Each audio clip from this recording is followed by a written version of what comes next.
Vaig arribar a entendre com de desgraciat es sentia el senyor Rudolf Nureyev.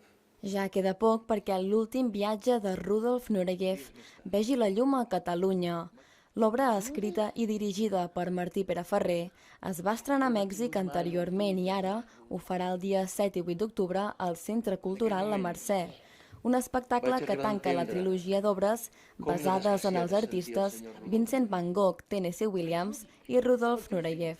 De fet, consisteix, igual que els altres dos, en experimentar quin és el recorregut de l'artista, el motor de l'artista, que jo he arribat a la conclusió de fa molt temps, que és des del dolor, des del patiment, des del desequilibri, des del no encaixar en un grup, en una societat.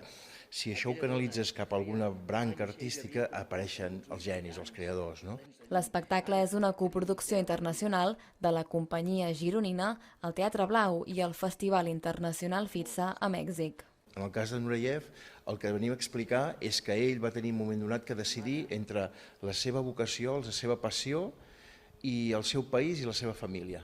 Per tant, que et facin decidir entre la terra, entre el que tu estimes i la sang de la teva gent, la sang familiar, això és molt dolorós. Dalt l'escenari, 3 intèrprets mesclen el monòleg, la dansa clàssica i la dansa actual, en aquest cas el parkour. Hace 10 años empecé a practicar parkour a la par que empecé a entrenar en la universidad danza y decidí unir las dos disciplinas. Son disciplinas físicas, pero al final del día las unifiqué en mi propio estilo de moverme. En aquest muntatge, Pere Ferrer ha volgut treballar la quietud, la paraula i la mirada, a diferència del que va fer amb Tennessee Williams.